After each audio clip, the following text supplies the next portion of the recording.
Radio Wake Up, l'émission radio dans la tradition du maître zen Thich Nhat Hanh.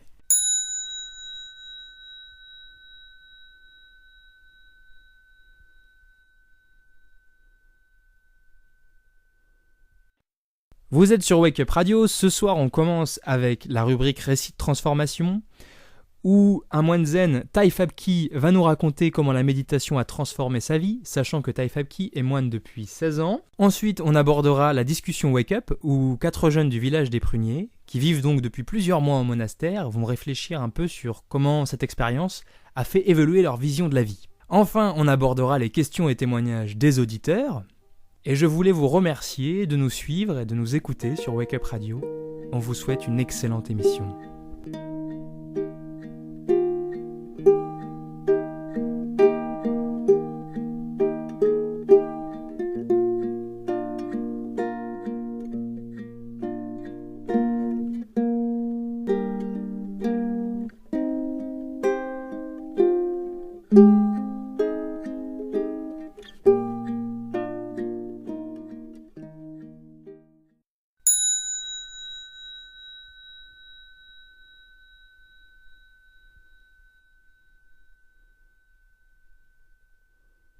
Récit de transformation. Un pratiquant nous raconte comment la méditation a transformé sa vie.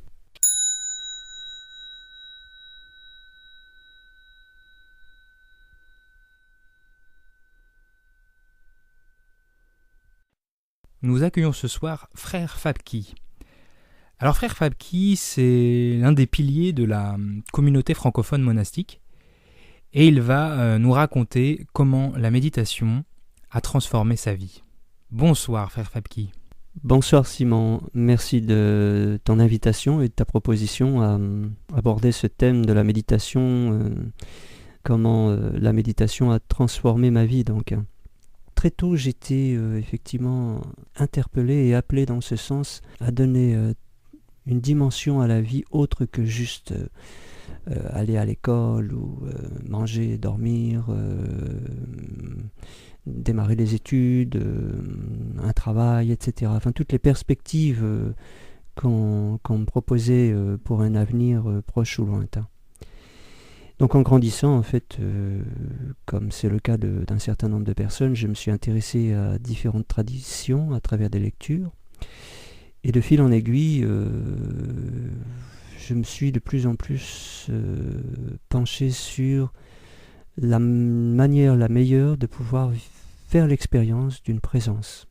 En fait, j'ai grandi dans un contexte culturel catholique, donc j'étais très animé par une foi chrétienne, on va dire, mais un petit peu en dehors des sentiers battus, en dehors de l'institution de l'Église, et une démarche plus personnelle qui m'amenait, je dirais même presque à une démarche un peu mystique, en tout cas à une soif de quelque chose dont j'avais besoin de faire l'expérience, au-delà des idées et au-delà des textes qu'on nous proposait. Et cette soif de faire l'expérience d'une présence, de la présence de quelque chose qu'on appelle Dieu, ou quel que soit le mot que l'on peut mettre dessus, m'a petit à petit fait rencontrer la méditation assise.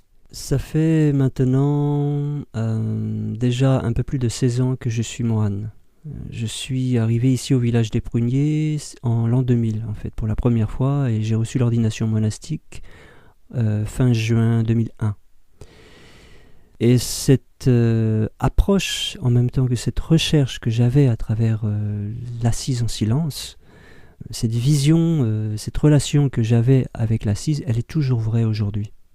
Il s'agit toujours pour moi, au jour d'aujourd'hui, de faire une expérience de présence, de faire l'expérience de ce qui est là en fait, de la présence de la vie dans le moment, dans l'instant. Et c'est toujours agi de ça, et je pense qu'il s'agira toujours de ça. En ce sens, c'est extrêmement simple. C'est juste être là, à l'écoute. Être là, disponible à ce qui est déjà là, à ce qui s'exprime, à travers le mouvement simple de la vie. Ça peut être tout simplement la brise du vent, le chant d'un oiseau, le grincement d'une porte, quelqu'un qui tousse, un mouvement.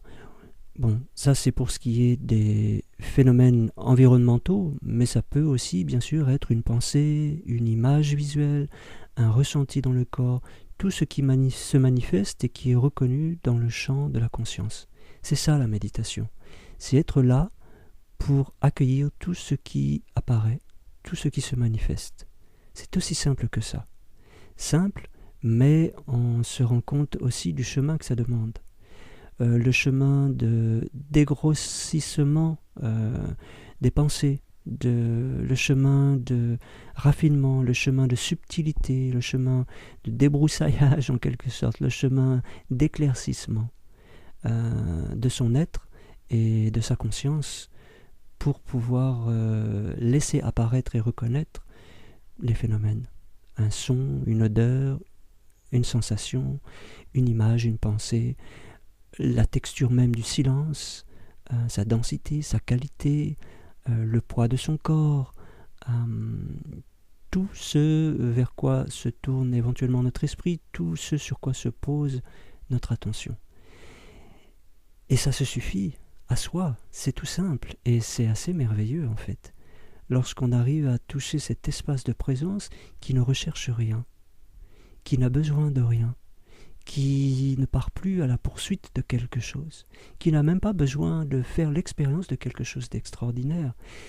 À la rigueur, une présence qui ne cherche même pas à faire l'expérience de la présence. Vous comprenez ? Donc en fait, c'est juste être là et s'abandonner complètement, s'ouvrir, attentif et recevoir ce qui vient et recevoir ce qui ne vient pas. Abandonner toute recherche, tout vouloir. C'est génial, j'adore.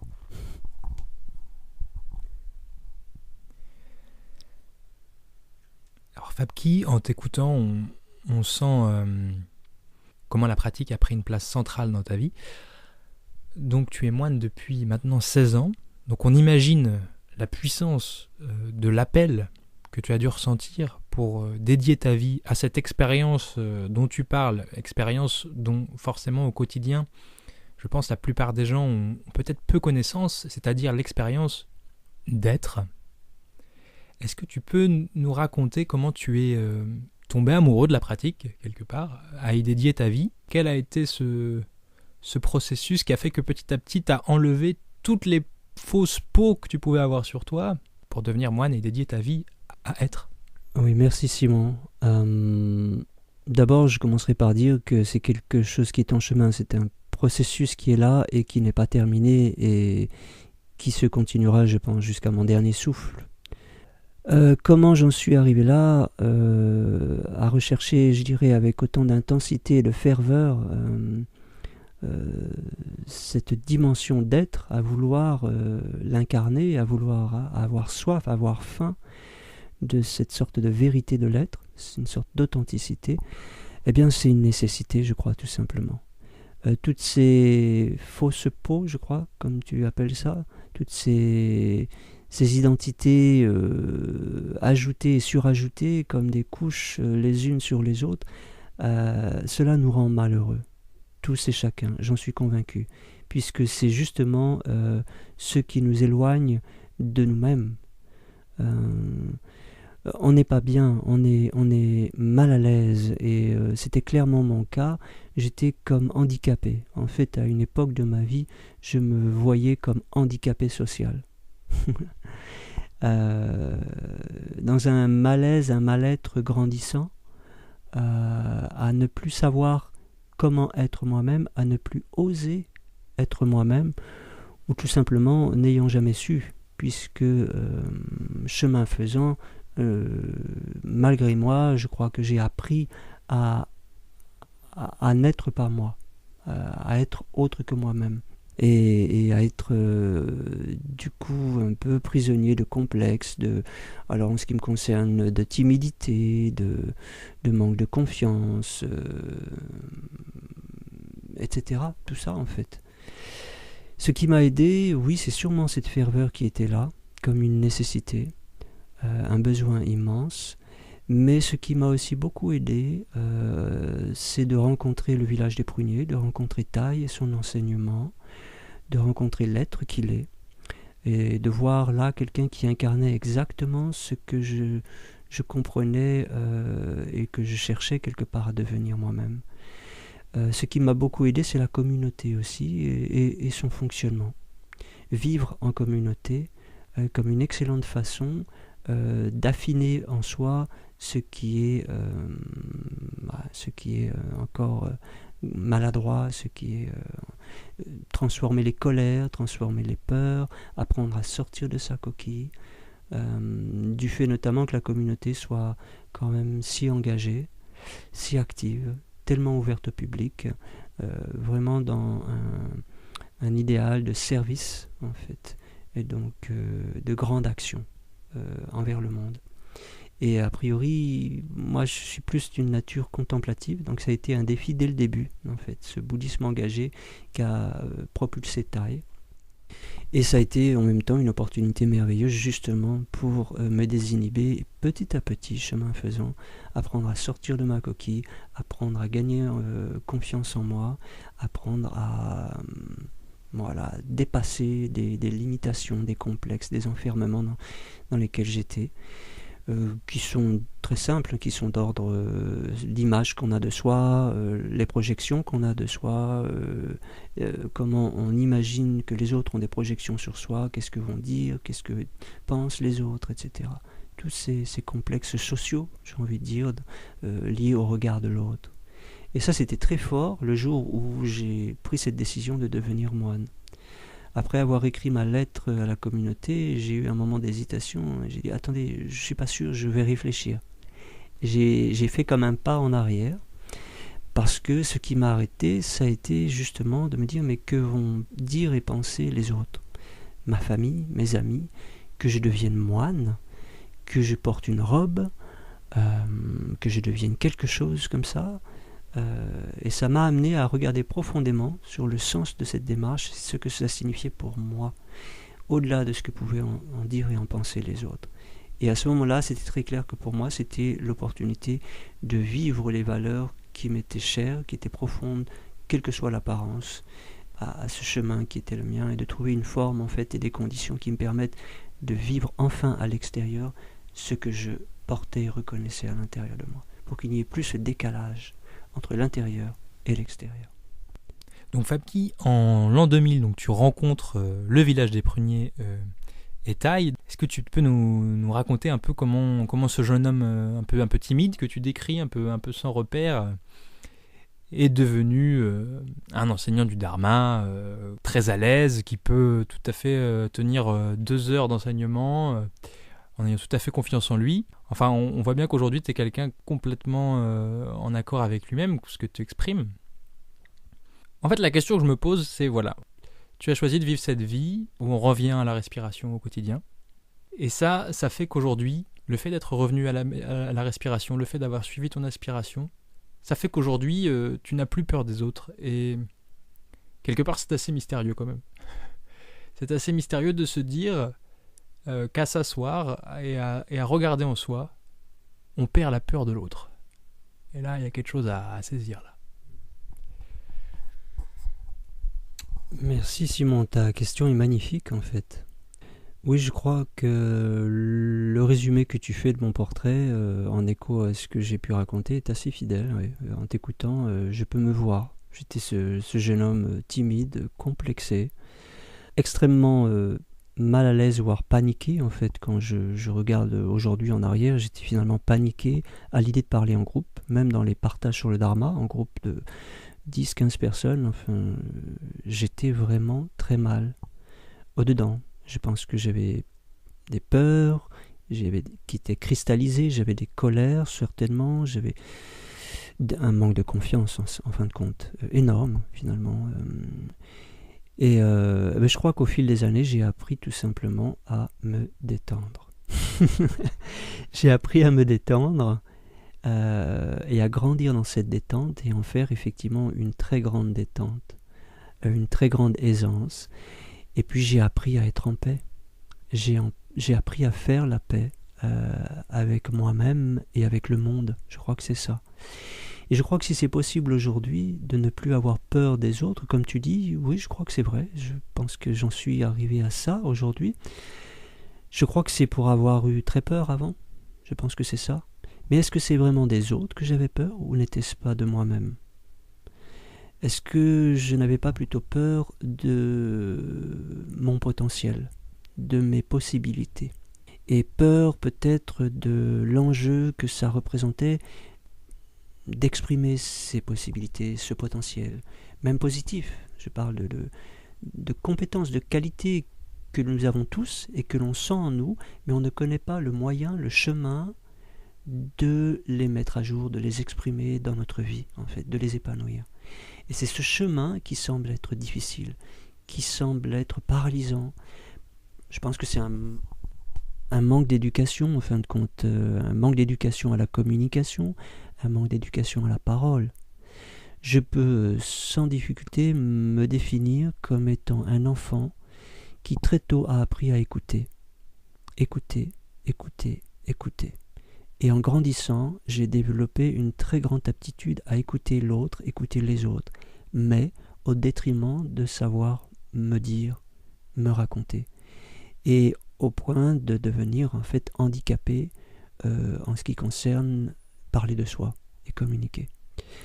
Donc c'est tout ça que j'ai appris à guérir, et tu peux imaginer que vivre dans une communauté, qui plus est une communauté multiculturelle, qui plus est à dominante vietnamienne, ou dans la culture vietnamienne, c'est pas la timidité, je pense, qui prône, au contraire, communiquer est important, communiquer est naturel, il me semble, hein.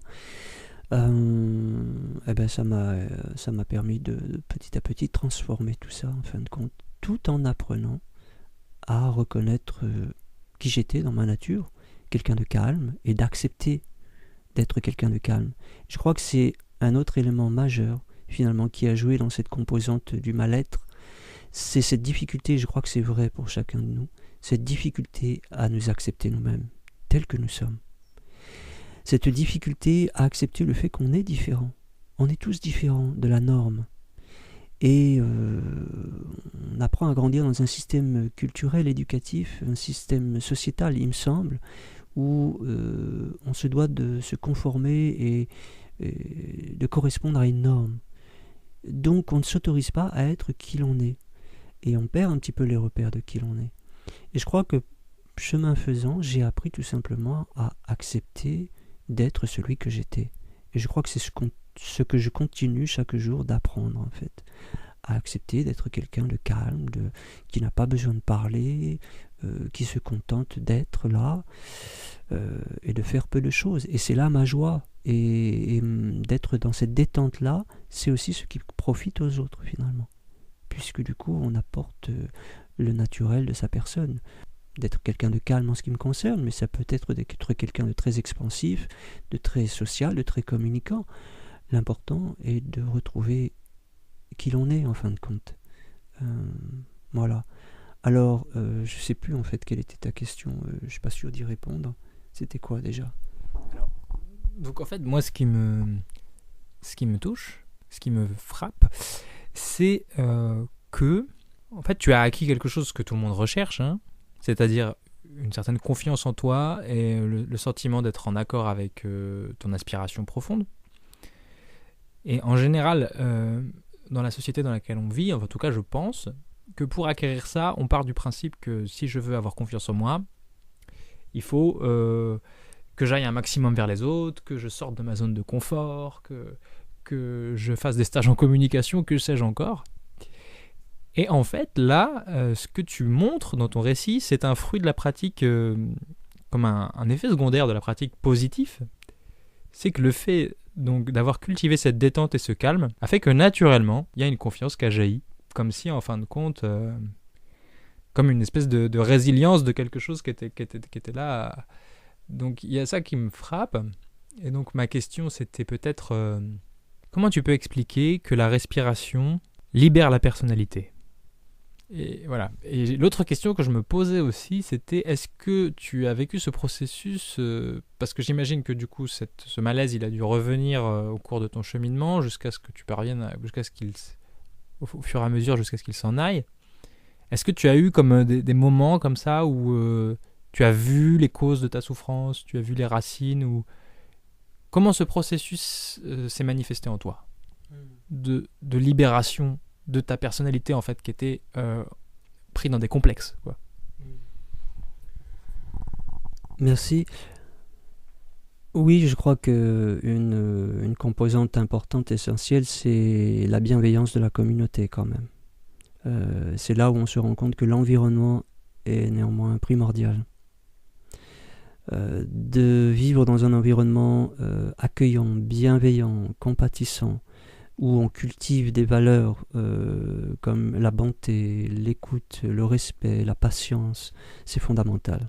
Parce que c'est ça qui te donne aussi les conditions pour la transformation. Et qui plus est, une des qualités immenses de la communauté amenée par Thay, en fait, qui émane déjà de lui-même, de son approche, c'est de donner du temps et de l'espace pour chacun, que chacun trouve les possibilités de sa transformation. Et ça demande du temps. Et donc le temps en tant qu'espace également. Et je crois que ça, c'est fondamental. On est tous avec des souffrances, on est tous avec des difficultés qui viennent de notre histoire, qui viennent de notre enfance, pour beaucoup, qui viennent de nos ancêtres, qui viennent d'un ensemble de conditions. Il faut du temps pour la transformation.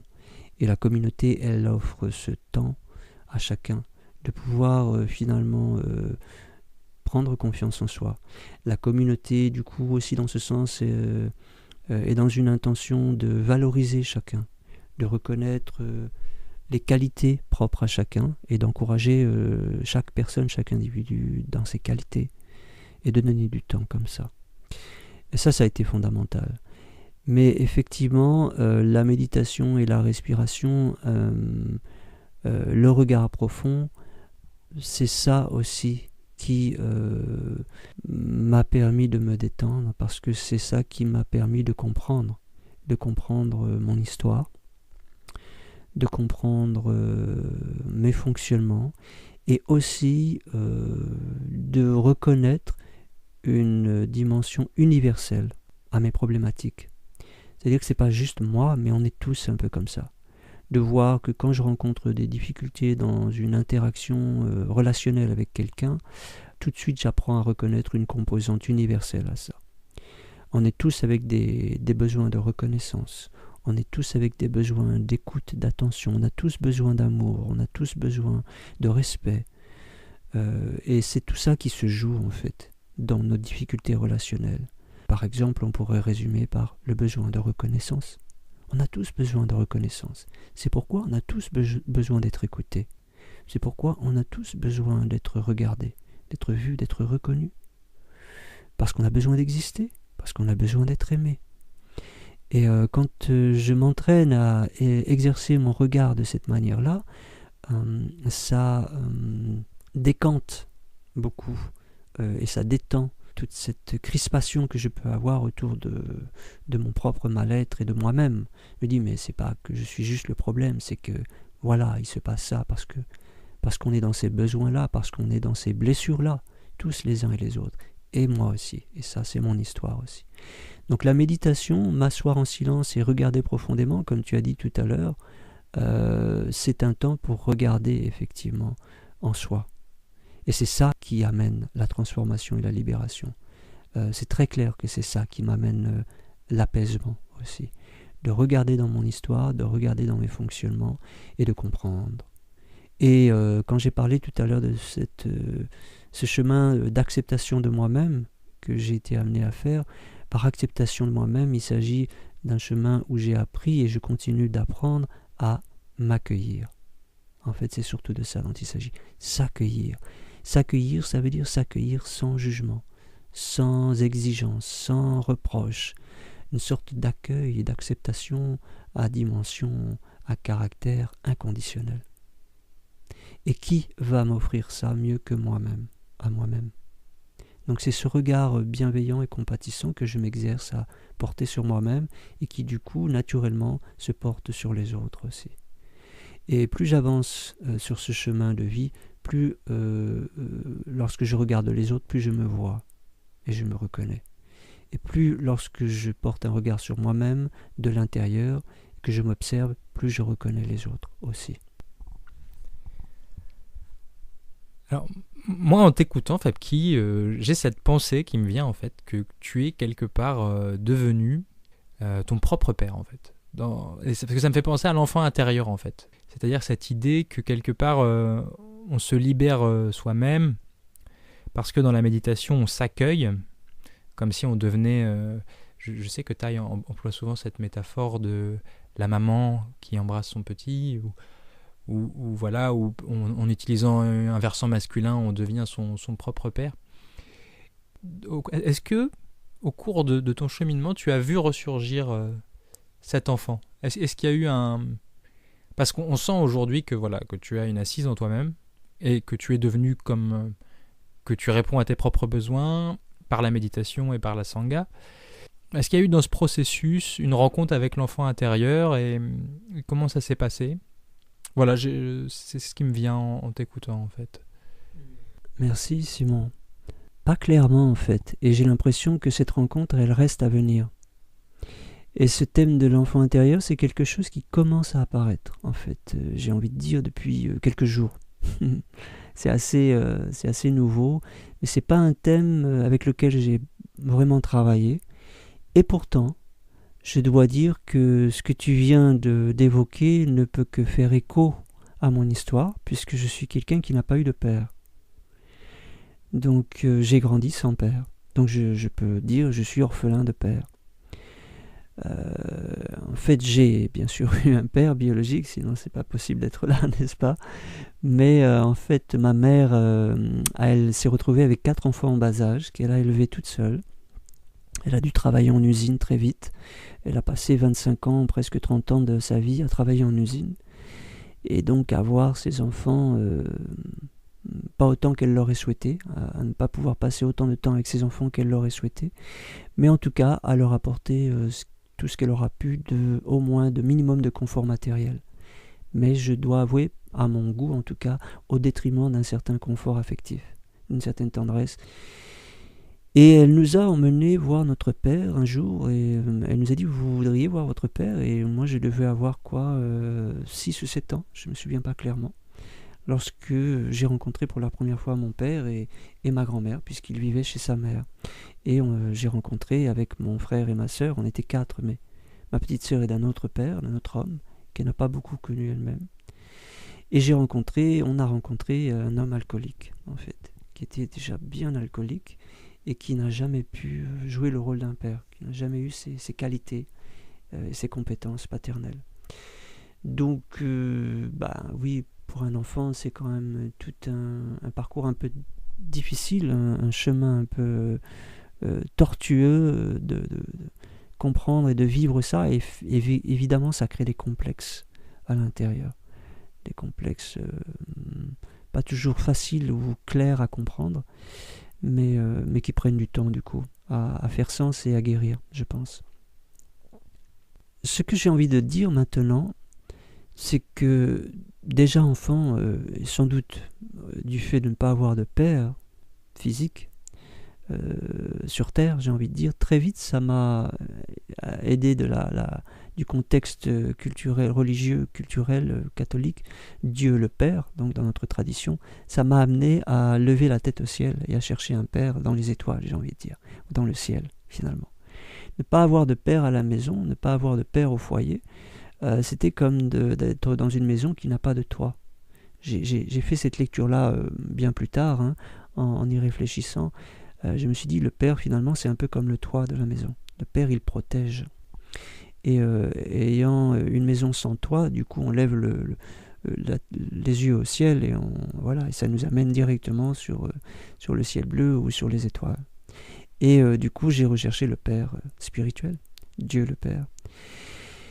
Et très tôt, en fait, dans cette recherche d'une figure paternelle transcendée, j'ai été animé par un idéal très grand et très fort, trop grand et trop fort, j'ai envie de dire quelque part, parce que en grandissant, j'étais complètement identifié à cette figure idéalisée de sainteté, et j'aspirais à devenir ça aussi, en quelque sorte une sorte d'idéal de perfection et de sainteté. Et mon parcours spirituel, mon chemin a consisté, et sans doute continue de consister, faire descendre cette image d'un idéal très haut, donc cette image d'un idéal dans le ciel, à le faire descendre sur terre et à faire se rencontrer ces deux dimensions, la terre et le ciel, c'est-à-dire à revenir à la réalité de qui je suis en tant qu'être humain et de faire converger ces deux dimensions, la dimension terrestre de ce que je suis, la dimension humaine, d'avec cet idéal, de faire que cet idéal ne soit plus seulement un idéal très haut dans le ciel et inatteignable, mais redescendre sur terre et soit quelque chose d'incorporable, que je puisse incarner, que je puisse rencontrer dans ma vie de tous les jours. Au jour d'aujourd'hui, je crois que je me débrouille plutôt bien, en tout cas tellement mieux que je n'ai pu le faire avant. Ça n'a pas toujours été facile, et je crois que c'est ça qui me mettait en grande difficulté, en incapacité d'être à l'aise socialement, en groupe, et d'être comme tout le monde en quelque sorte, ou de sortir de ma coquille. C'est que j'étais accroché à une image idéalisée de moi-même à laquelle je m'identifiais, mais qui n'était pas moi-même. Et il y avait un contraste entre celui que j'étais avec toutes mes fragilités, tous mes écueils, toutes mes maladresses, toutes mes erreurs, toutes mes incompétences, enfin bref, tout ce que je n'aimais pas en moi, qui ne correspondait pas à l'idéal, à l'image embellie que j'avais quelque part dans un coin de ma tête et à laquelle je m'identifiais et à laquelle j'aspirais. Et petit à petit, mon chemin a consisté à guérir ça, à apaiser ça, à faire descendre cette image de ces hauteurs pour venir à la rencontre de celui que j'étais, de Fabrice que j'étais. Je m'appelais Fabrice avant d'être moine, et il s'est agi de rencontrer Fabrice et d'accueillir Fabrice en quelque sorte. C'est-à-dire cette dimension ordinaire, cette dimension humaine, d'embrasser cette dimension humaine, de se réconcilier avec ça, de faire la paix avec ça. Et c'est ça que j'appelle s'accueillir soi-même. Et je crois que c'est en ça qu'a consisté mon chemin pour une large part. Et aujourd'hui, je suis beaucoup plus en paix avec ces deux dimensions, et je ne suis plus dans une idéalisation très loin et très future de sainteté de moi-même. J'apprends à m'accueillir et faire la paix avec celui que je suis. Qu'est-ce que ça fait du bien! C'est ça que j'appelle se détendre, et c'est ça que j'ai appris à faire tout le long de ces quelques années. J'ai appris à me détendre. Et c'est merveilleux. En effet, je peux témoigner que Fabki est extrêmement détendu. Il est même devenu un moine très ouvert sur le monde, puisque maintenant, il fait des retraites, il organise des retraites de façon semi-indépendante, donc toujours connecté à la Sangha bien entendu, mais où il se promène hors des frontières donc du village. Donc c'est encore un pas de plus vers la confiance, l'ouverture. Voilà, donc après tout ce cheminement donc de quelqu'un de complexé et en quête de repères à un enseignant du Dharma confiant et même un enseignant du Dharma itinérant, puisque désormais voilà, Fabki va dans les différentes sanghas en France et de Navarre pour donner donc des enseignements.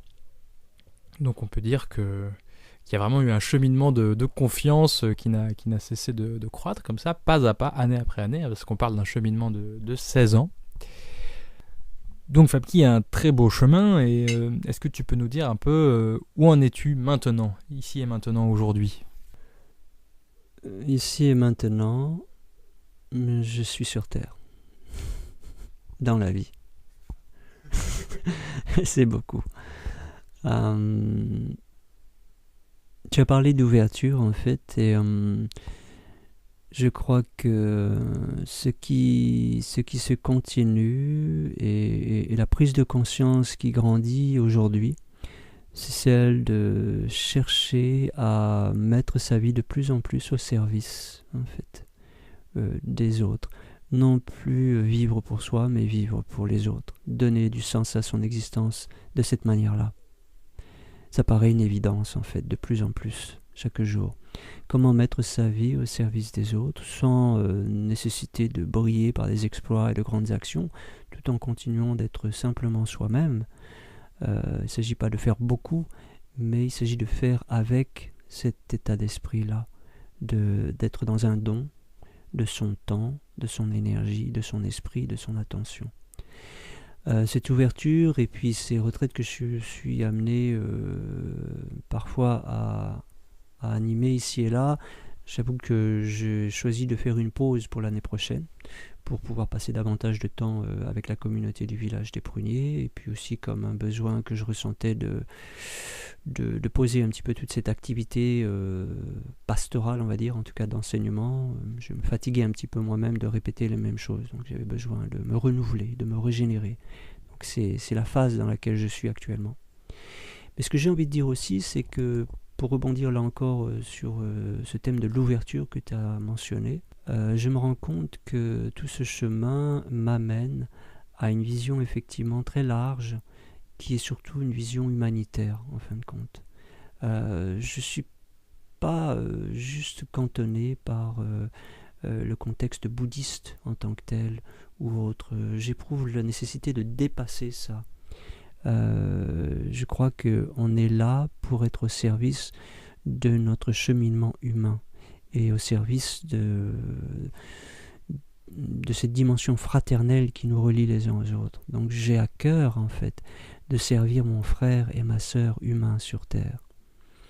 Et ça c'est le contexte bouddhiste n'est qu'un moyen en fait, un moyen habile, j'ai envie de dire. C'est un contexte culturel, c'est un moyen excellent parce que ça offre un enseignement, une méthodologie et des pratiques très habiles dans ce sens. Mais au-delà de toute connotation religieuse, spirituelle, dogmatique, de toute appartenance, on est avant tout sur Terre pour faire une aventure de vie. Et c'est ça qui nous intéresse, de sortir de cette coquille dans laquelle on est enfermé, une sorte d'identification sociale et culturelle de soi-même qui nous aliène de qui nous sommes véritablement, qui fait que l'on a oublié qui l'on était, d'où l'on venait et quel est le sens de notre présence ici.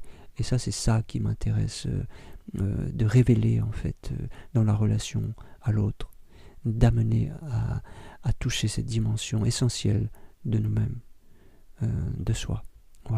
Voilà où en est cette ouverture et ma foi, continuons sur ce beau chemin ensemble. Merci beaucoup Simon. Merci beaucoup Fabki, c'est un honneur et un grand plaisir d'avoir eu cet échange avec toi.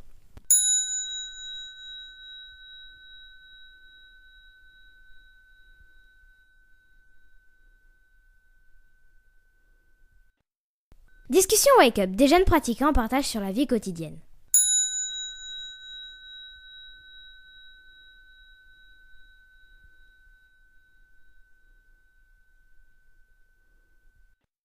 Aujourd'hui, j'ai le plaisir d'inviter avec moi 3 jeunes qui vivent au village des Pruniers, Myriam, Zoé et Jean-Loup, qui ont donc choisi de résider à long terme au village des Pruniers et qui vont participer à cette discussion Wake Up. Donc le principe de la rubrique de ce soir, c'est de parler de ce choix qu'on a fait en tant que jeunes, de vivre dans un monastère bouddhiste, donc de se positionner aussi en rupture aussi face à un certain modèle de société. Qu'est-ce que tout ça sous-entend, où ça nous mène aussi, quelle peur ça lève ou quelle réflexion ça amène. Tous ces motifs qu'on va essayer de réfléchir ce soir ensemble. Donc bonsoir les amis, je propose qu'on se présente peut-être tous chacun notre tour et qu'on explique un petit peu, histoire de poser le contexte, pourquoi on vit au village des Pruniers, depuis combien de temps on y est, de succinctement présenter un peu votre situation. Je m'appelle Zoé, j'ai 25 ans. J'ai découvert le village des Pruniers cet été en venant à la retraite Wake Up.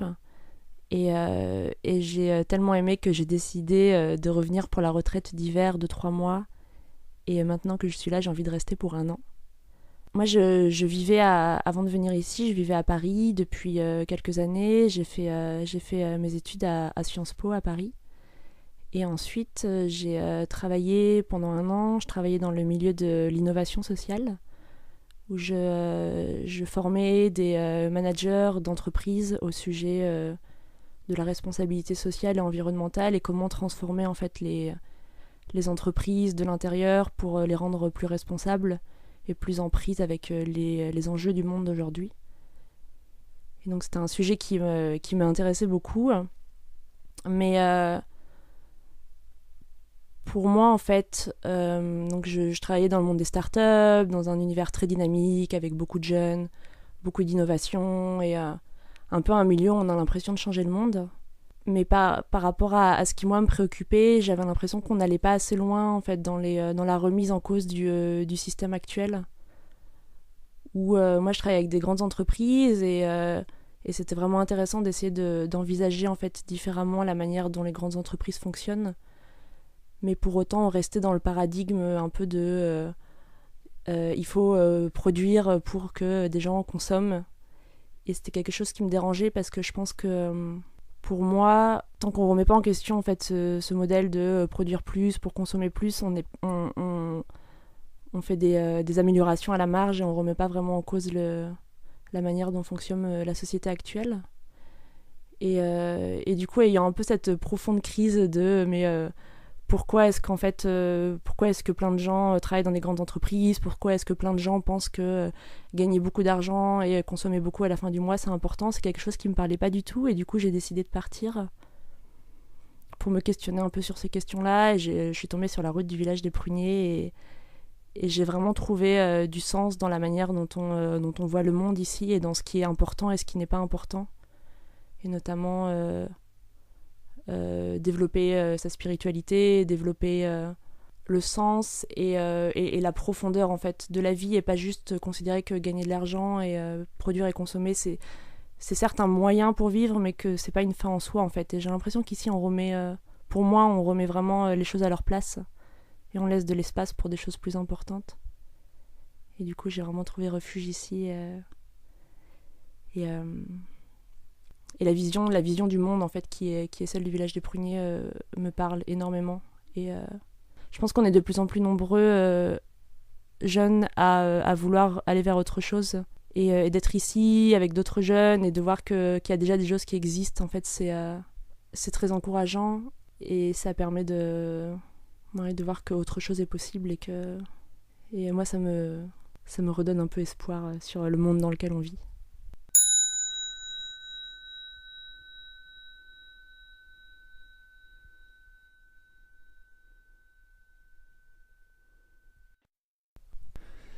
Alors, je m'appelle Jean-Loup, j'ai 25 ans et j'ai rejoint le village des pruniers pour la retraite d'hiver il y a de ça 2 mois. Donc je compte y passer 1 an, je suis membre de la Happy Farm. J'ai plusieurs raisons qui m'amènent ici, des raisons d'ordre personnel et d'autres liées à la place que je peux avoir dans la société. Donc j'ai commencé à me poser des questions par rapport à ce sujet-là il y a de ça quelques années durant mes études. Je faisais des études de commerce, et petit à petit au cours de ces études-là, j'ai commencé à me rendre compte que j'étais un petit peu en décalage avec ce que j'apprenais. J'étais pas forcément d'accord avec tout ce qu'on m'enseignait, et j'ai eu un regard un petit peu critique par rapport à tout ça, et le rôle que j'aurais été amené à jouer dans la société via mon travail à l'issue de ces études-là. Face à cette situation, j'ai décidé après mes études de prendre une année un petit peu au calme, et j'ai décidé de faire du woofing, ce qui consiste à travailler chez des gens ou sur des fermes bio, à faire du jardinage ou de l'éco-construction. Donc c'est un mode de vie qui m'a beaucoup plu, je m'y suis assez épanoui, et du coup ça m'a amené à encore plus remettre en question ce que j'avais pu apprendre et le chemin que j'avais eu jusqu'à maintenant. Donc après ça, je suis retourné un petit peu dans la vie active, pour ainsi dire. J'ai travaillé dans un fast-food pendant 7 mois, ce qui a été une expérience très intéressante, mais assez douloureuse sur le plan personnel. J'ai quand même pas mal souffert de l'ambiance de travail et de la pression qu'il y avait au travail. Après ça, je suis tombé sur le site du village des pruniers, sur la Happy Farm, sur le programme de 1 an à la Happy Farm, et je me suis rendu compte que de par mon expérience de woofing et de mon envie de travailler sur certaines questions personnelles, que ça pouvait être une expérience très enrichissante pour moi. Donc j'ai envoyé une candidature qui n'a pas été acceptée parce que je connaissais pas encore le village des pruniers, mais 1 an après j'ai pu enfin rejoindre ce programme là, et donc je suis ici. je compte y chercher d'une part un petit peu plus de connaissances en jardinage, en maraîchage, et les autres raisons dont je parlais plus tôt, les raisons d'ordre personnel, j'aimerais avoir un petit peu plus de maturité émotionnelle, arriver à mieux comprendre les émotions qui me traversent et à mieux les maîtriser. Je me rends compte que ces émotions, quand elles ne sont pas maîtrisées, peuvent rendre certaines situations ou relations difficiles, créer pas mal de souffrance. Et donc j'aimerais avoir un petit peu plus de capacité à mieux les distinguer et les gérer. Et sinon, j'espère aussi, en prenant un peu de temps à l'écart de la société, au calme, de me reconnecter un petit peu plus avec moi-même, arriver à être plus authentique, plus spontané, et peut-être aussi trouver de quelle manière je peux contribuer à la société en étant moi-même, intègre, en étant heureux de ce que je fais et pas juste en suivant un chemin qui a été tracé pour moi, parce que la société peut attendre de moi. Et la société, la famille ou la culture.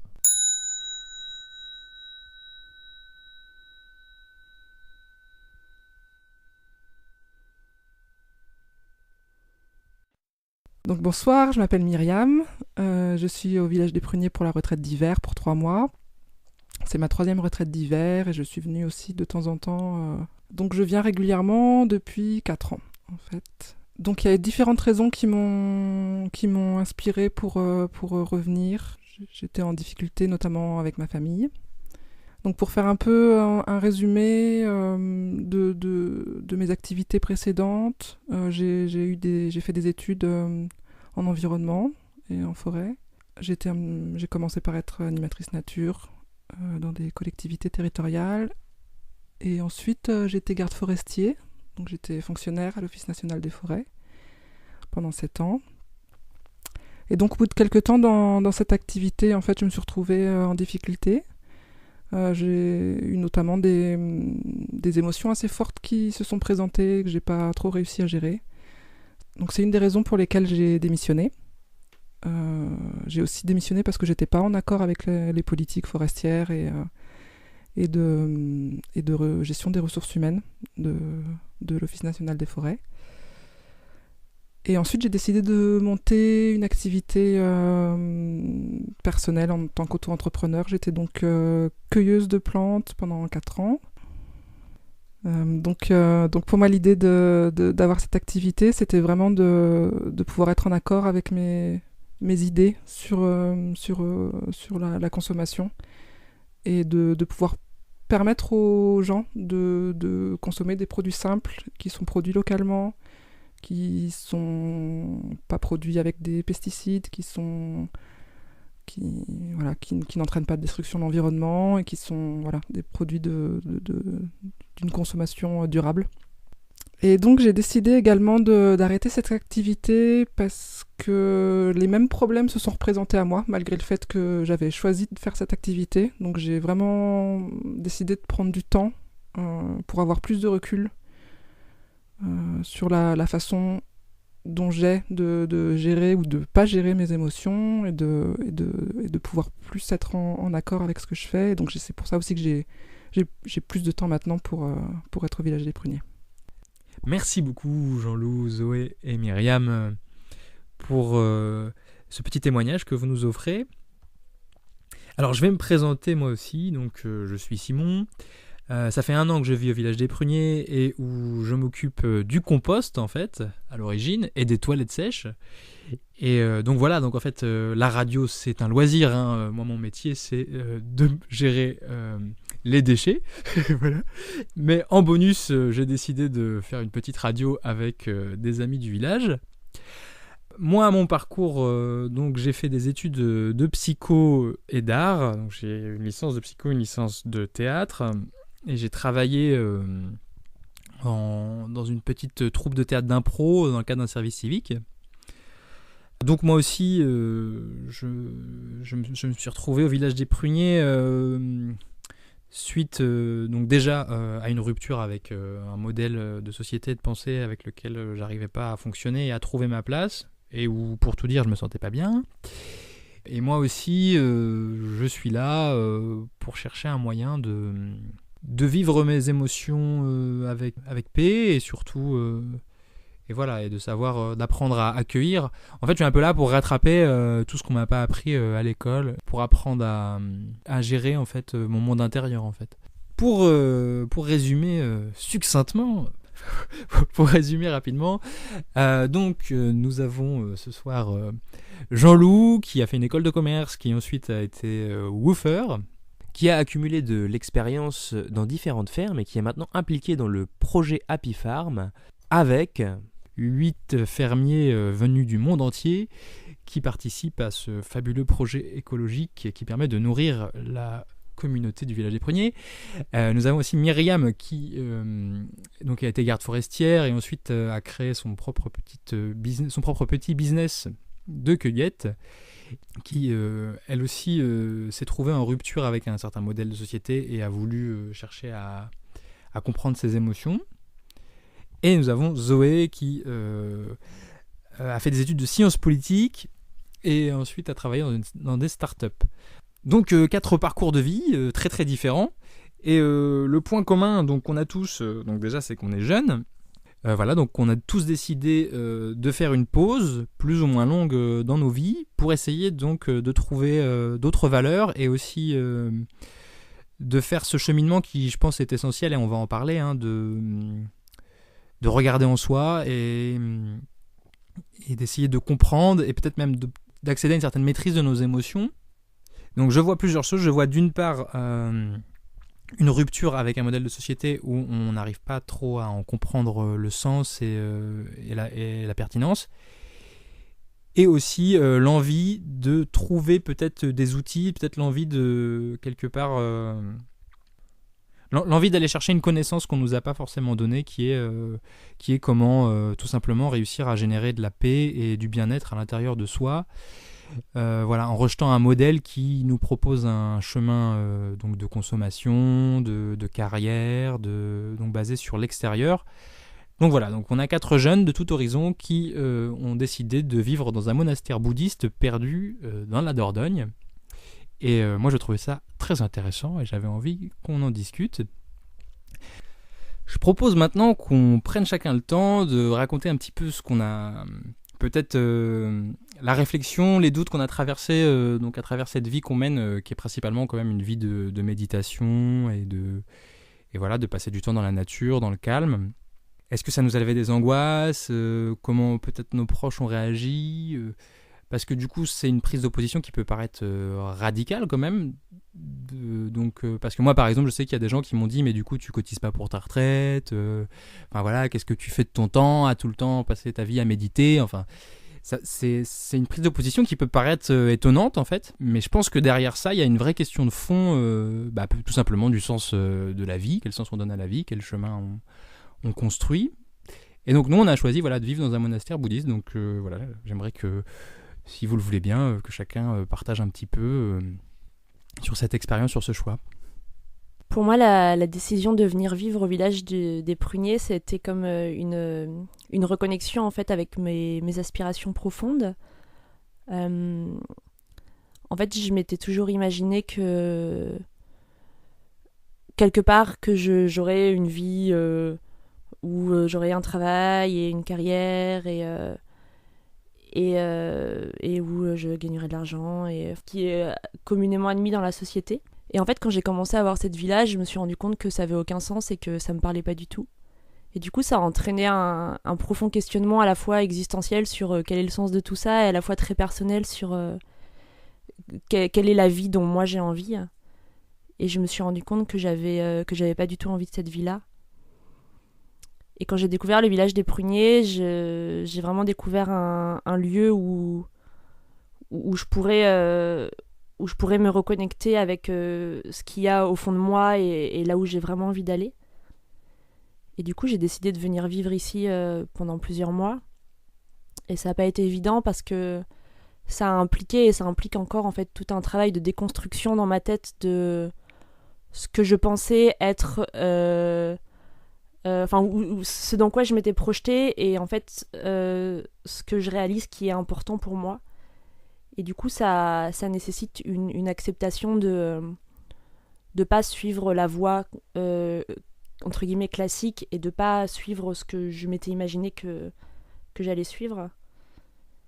Et en même temps, je suis persuadée aujourd'hui d'être au bon endroit et d'avoir vraiment suivi cette aspiration du cœur d'aller là où je sens que j'ai vraiment envie d'aller, ce que j'avais jamais fait avant en fait. Je m'étais toujours j'avais un peu tracé sur l'autoroute sans me poser trop de questions, en me disant que ça allait m'amener là où il fallait. Et puis en fait, quand j'ai commencé à vraiment me poser la question du sens de la vie, en fait, je me suis rendu compte que aller au travail tous les jours pour gagner de l'argent, payer son loyer et faire des sorties le soir, ça n'avait pas de sens et c'était pas assez.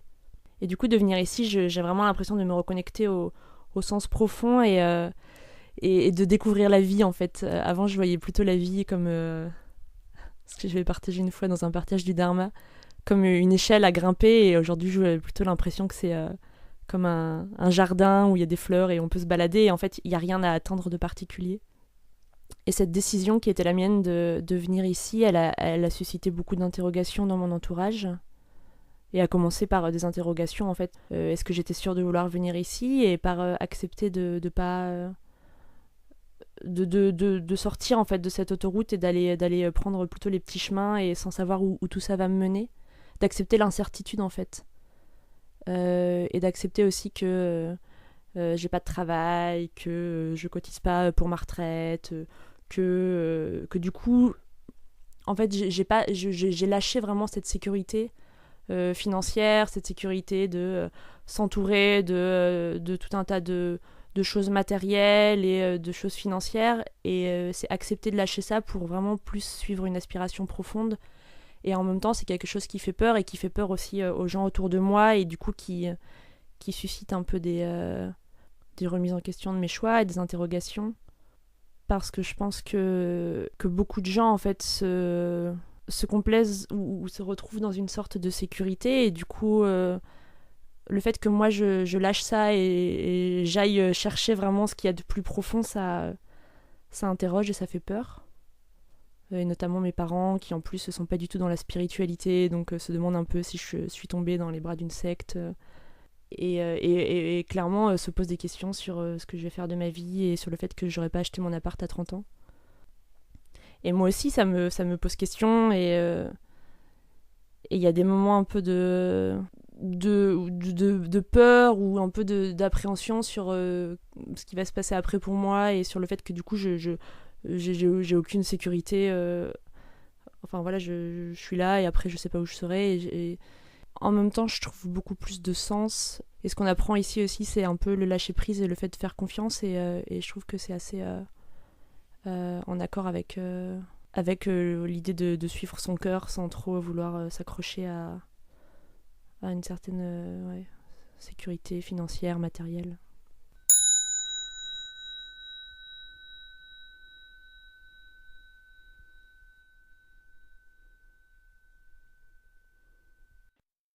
Donc, moi, je me rends compte que j'avais beaucoup de chance avant de venir au village des Pruniers. Ça fait déjà quelques années que j'habite dans un village où il y a une assez importante communauté de jeunes qui se sont installés, qui sont, on va dire, dans les milieux un peu alternatifs, et où on a l'occasion de pouvoir faire des choses ensemble, qui sont cohérentes, par exemple d'aller ramasser des pommes, glaner des pommes qui ne sont pas utilisées pour faire du jus de pomme plutôt qu'en acheter, de soutenir par exemple un ami qui est maraîcher bio, donc d'acheter des légumes chez lui, éventuellement d'aller l'aider de temps en temps. Voilà, partager beaucoup de moments, d'être vraiment en cohérence par beaucoup d'aspects sur la société qu'on veut mettre en place. Par contre, je me suis rendu compte aussi que il y avait une grande souffrance chez beaucoup de personnes, chez moi et chez beaucoup de personnes autour de moi, et qu'on ne sait pas comment la gérer. On n'a pas eu d'éducation à ce niveau-là. C'est pas quelque chose qui est abordé dans les médias, et au final, en fait, il y a beaucoup de fuites. Il y a une grande fuite par l'alcool, souvent, ou par d'autres produits. Même si dans les personnes qui sont autour de moi, par exemple, c'est pas forcément par la télé ou mais ça peut être par la consommation de films aussi. Et au final, en fait, une suractivité qui, même si elle n'est pas dans l'activité, on va dire, habituelle d'une société de consommation, est quand même quelque chose dans la suractivité et dans la fuite de soi, de ses émotions, et de pas laisser le temps, en fait, de pouvoir ressentir ce qui se passe, de pouvoir observer, de pouvoir partager vraiment avec les gens qui sont autour de nous. Et du coup, c'est plutôt ça que je suis venue chercher au village, ici. Vraiment avoir l'occasion de prendre le temps, de s'arrêter, d'observer, et être soutenue par les gens, et être avec les gens qui sont autour de moi pour pouvoir faire ça, pour pouvoir évoluer, pour qu'on puisse évoluer ensemble. Prendre du temps, profiter de la nature aussi. Moi, j'avais du coup une activité professionnelle en lien avec la nature, mais qui était une activité professionnelle avec tout ce que ça inclut. Et donc, j'apprends ici aussi à profiter de la nature comme voilà, quelque chose de merveilleux et qui n'a pas de rentabilité, qui n'est pas un outil, mais qui est juste présent autour de moi. Du coup, je suis en train de me poser la question de rester un petit peu plus longtemps, rester quelques mois de plus, pour aussi profiter du printemps et de l'été prochain dans cet objectif-là.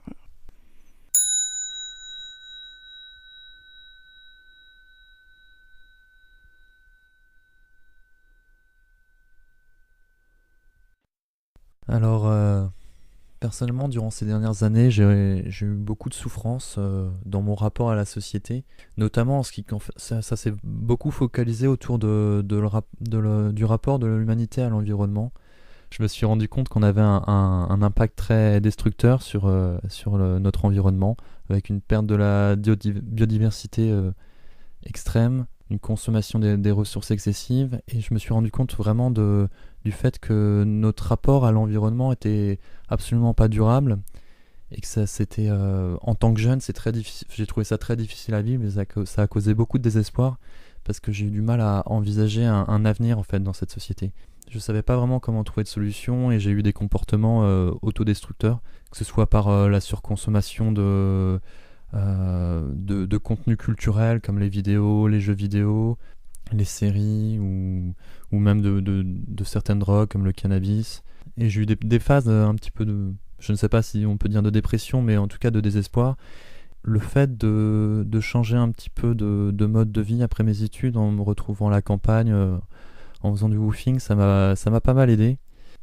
J'ai touché le fait que mon éducation a vraiment été concentrée autour de la construction intellectuelle, et que tout ce qui était en rapport avec la construction humaine, le rapport aux autres, les émotions, a été complètement délaissé, et en fait ça a été un grand manque pour moi.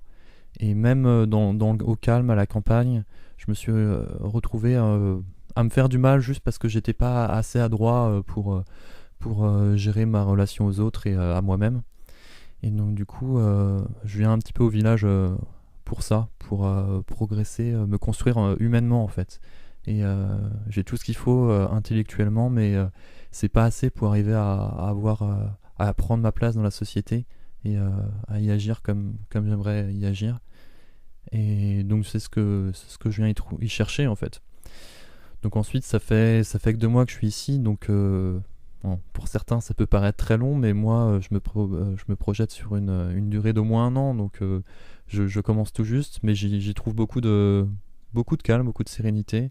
Ouais, comme certains d'entre vous le disaient plus tôt, un certain lâcher prise. J'apprécie beaucoup cette période qui est la retraite d'hiver, où c'est assez studieux. Il y a beaucoup d'enseignements, de classes, d'enseignements du dharma, pas mal de pratiques aussi, d'assises ou de marche. Et je suis nouveau dans la pratique, donc j'ai pas eu de moment de grande révélation. Pour autant, je trouve les enseignements du dharma très, très intéressants. Ils apportent beaucoup de motivation. Comme on dit ici, ils arrosent les graines un petit peu de mes aspirations à être ici. Donc c'est très intéressant, et je prends beaucoup de plaisir à assister aux classes qui sont parfois très, très pratiques, avec des outils qu'on nous enseigne pour mieux pratiquer. Et en fait c'est assez sympa parce que ça me permet d'être assez relâché par rapport à la pratique. Je suis le programme, je vais aux méditations, je suis les classes, Et je baigne dans un environnement où il y a des pratiquants expérimentés qui me répètent quasiment tous les jours que faut pas se prendre trop la tête. Juste pratiquer, et avec le temps, ça viendra. Et j'ai pas forcément noté de grands changements en moi depuis que je suis là, mais j'ai une certaine foi en fait. Et c'est assez agréable de cet état où c'est pas rose tous les jours. Je suis toujours exposé à des problèmes, notamment liés à la colère qui me suit pas mal, ou à l'irritation pour des choses toutes simples du quotidien. Mais c'est un environnement assez agréable où même si parfois c'est difficile un petit peu à vivre, on a l'occasion d'observer ce qui se passe sans forcément arriver à résoudre quoi que ce soit, mais au moins de voir comment ça se passe et d'en apprendre plus sur soi-même. Et donc ça me donne pas mal de confiance en fait, cet environnement pour arriver à devenir la personne que j'ai envie d'être, même si je sais que ça va prendre beaucoup de temps, et donc c'est très agréable. Ce qui me vient à l'esprit par rapport à ce que vous venez de partager, Myriam et Jean-Loup, c'est...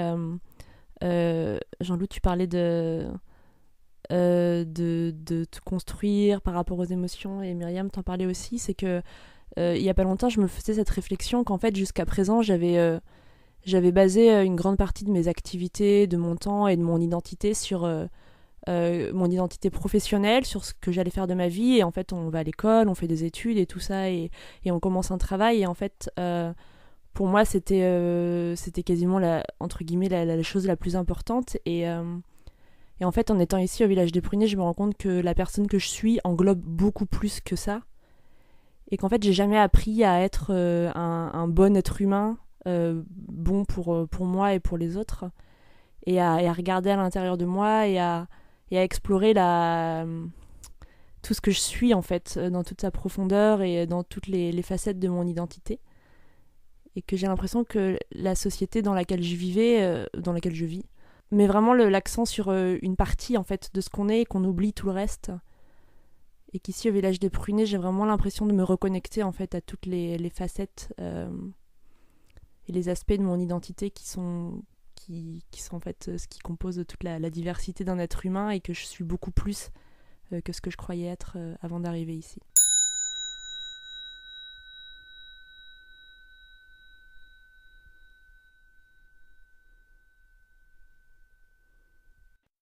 Donc en vous écoutant, ce qui me semble mis en lumière, c'est surtout un manque en fait. Un manque dans la société dans laquelle on vit. Et un manque donc de repères, d'outils pour gérer ses émotions, pour être heureux en fait.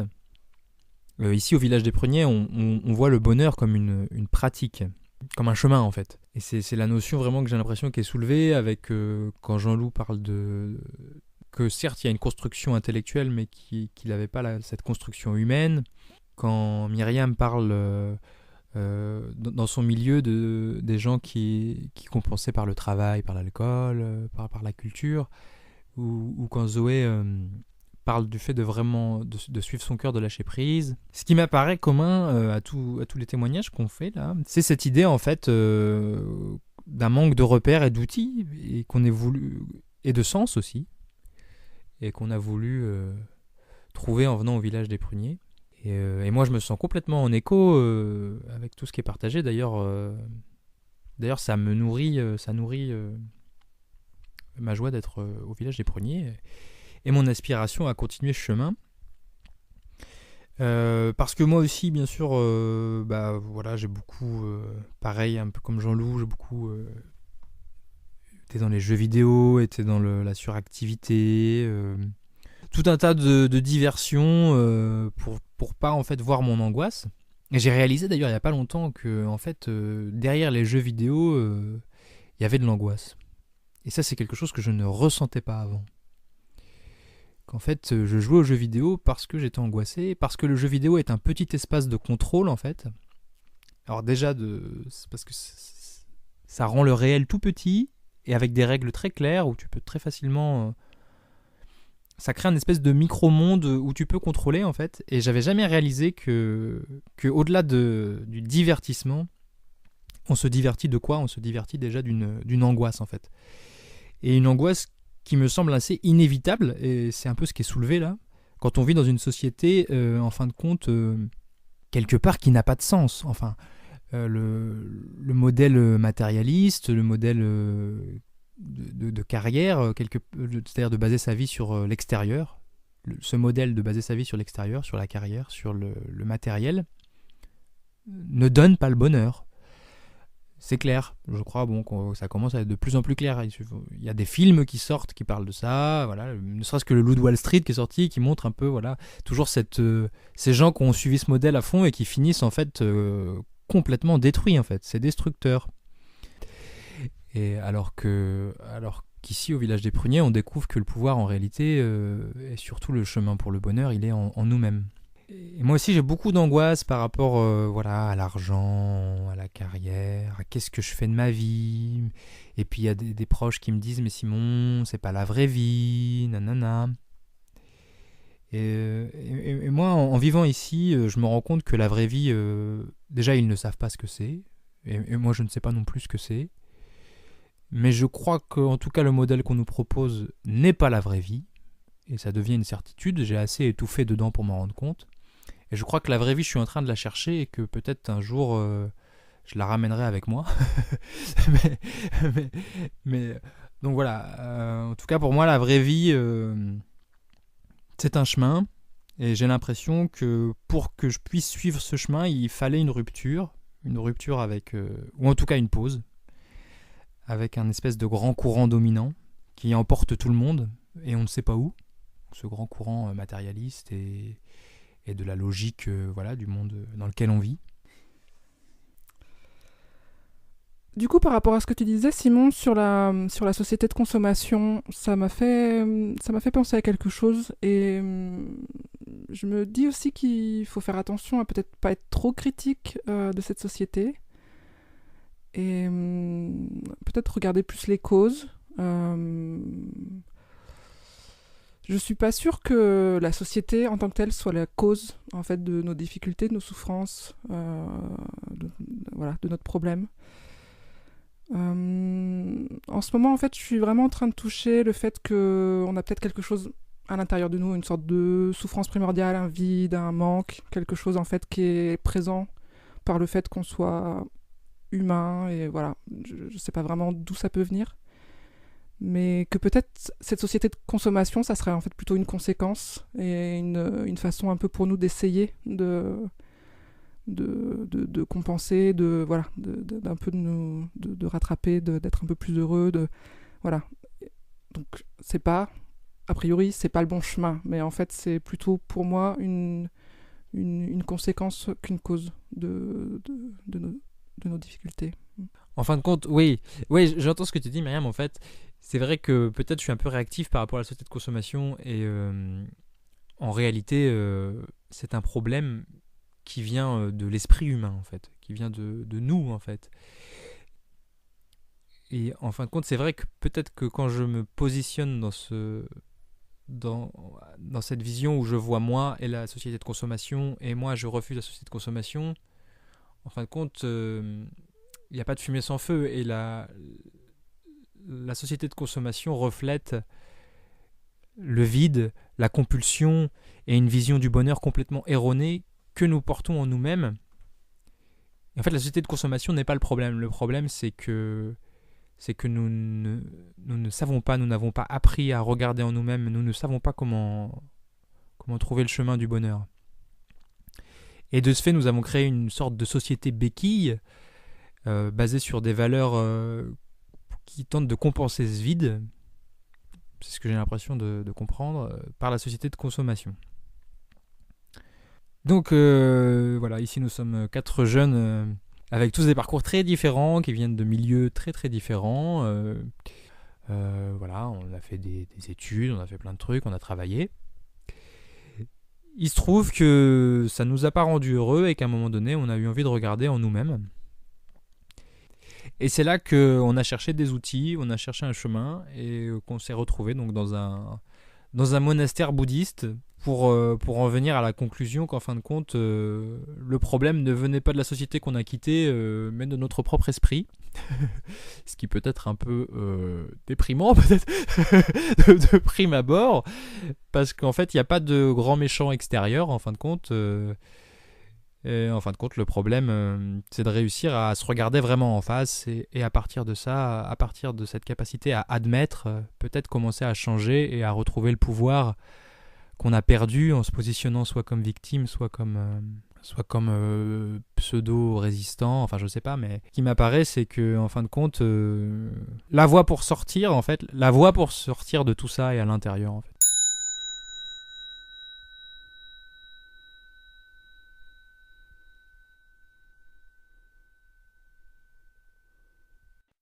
Questions et témoignages d'auditeurs.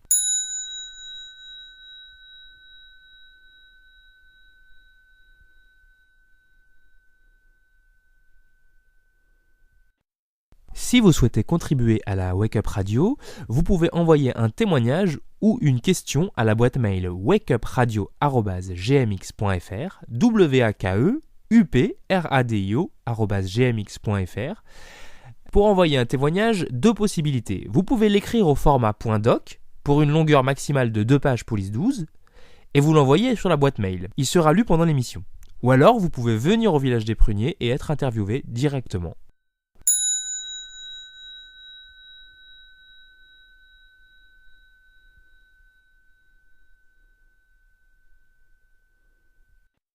À bientôt pour la prochaine émission Wake Up Radio. Je vous souhaite une bonne pratique.